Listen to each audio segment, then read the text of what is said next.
I want to begin with a memory from my childhood. As far as I can remember, in our home, there was a vibrant piece of artwork that always caught my eye. A mola, M-O-L-A, a traditional applique textile made by the Cuna people, an indigenous group from Panama. This particular mola had been given to my father, who is a physician, by one of his patients. It showed two snakes coiling around a winged staff. The image was both beautiful and mysterious, and one day I asked my father what it meant. He told me it was called a caduceus, an ancient symbol of healing and medicine often associated with the Greek god Hermes. After that, I started seeing the symbol everywhere, on ambulances, hospital walls, pharmacy signs. Sometimes it was the full version, two snakes coiled around a winged staff, just like the mola in our home. Other times it was simpler, a single snake wrapped around a rod with no wings. I began to wonder, why just one snake? What did it mean? And how did it end up being the symbol for medicine? I was taught then that the venom of a snake is often used to produce its own antidote. The very thing that causes harm can, when transformed, bring healing. It's a reversal that feels almost mystical. Danger turned into remedy. Throughout history, snakes have symbolized healing and renewal. Creatures feared for their venom, yet revered for their power to transform and restore. The image of a serpent on a staff, whether the double snake caduceus or the single snake rod of Asclepius, echoes this paradox. And then I discovered that this image, this mystery, appears not just in mythology or modern medicine, but also in the Torah. We just read Parashah Chukat, and in this Torah portion, the people complain again, this time after the death of Aaron the high priest.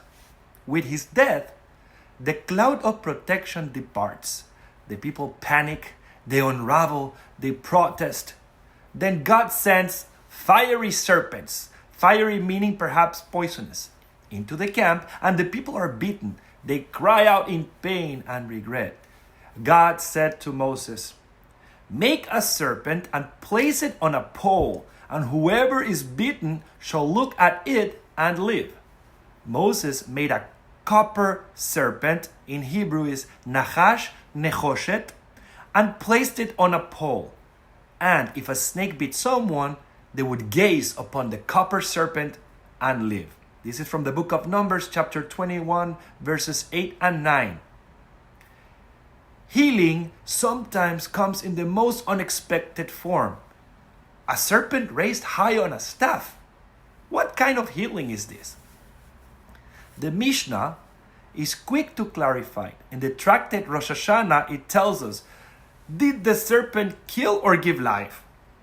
Rather, when the Israelites lifted their eyes upward and directed their hearts toward their Father in heaven, they were healed. So it wasn't the copper, it wasn't the snake. It was the act of lifting their eyes. Healing began not with a cure, but with a change in focus, a shift in consciousness. The Torah uses a pun, nachash, serpent, and nechoshet, copper or bronze. More than clever language, it teaches something deeply spiritual. As Rashi notes, the cure must resemble the affliction. The very thing that brought pain, the nachash, becomes the symbol of healing. But it is transformed, it is lifted, it is bronzed, refined. No longer a threat on the ground. It becomes something you look up to. Also, Rabbi Samson Raphael Hirsch teaches that the serpent was a symbol of redirection. The Israelites weren't told to forget their suffering, but to confront it and look beyond it. Healing begins, he writes, when we stop letting the pain define our vision. Rabbi Nachman of Breslov goes even deeper. For him, the serpent represents temptation, danger, and spiritual descent, as the story of Adam and Eve. But when it's raised up, it becomes the opposite. It's a source of growth. Yerida tzorech aliyah, he taught. Every descent is for the sake of ascent. Even what drags us down can, paradoxically, become the very thing that lifts us, if we elevate it. This ancient wisdom is echoed in modern psychology. In trauma therapy, one central truth emerges. Healing doesn't come from avoiding pain. It comes from facing it. Avoidance deepens wounds.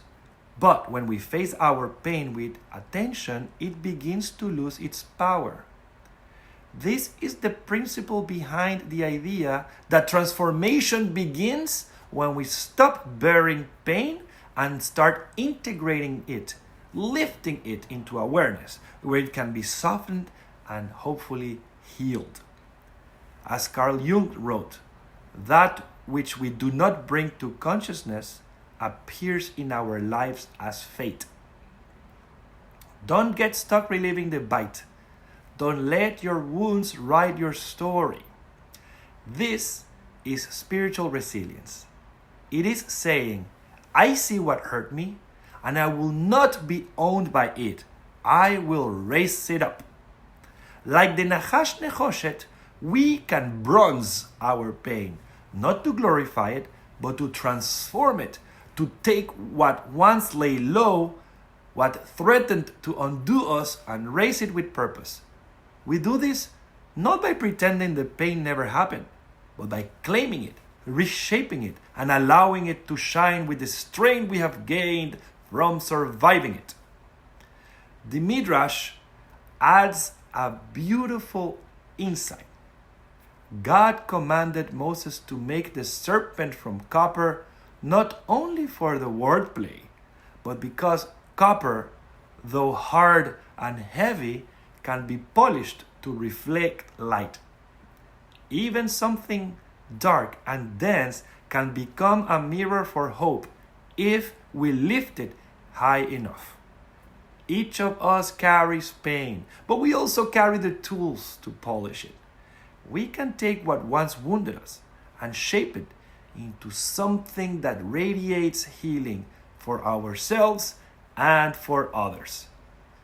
So let us lift our eyes and our lives with faith, with resilience, and with the courage to seek meaning and healing even in the shadows. May we learn, as our ancestors did, that the things that bite us don't need to be the end of the story. Sometimes they are the beginning of our rising.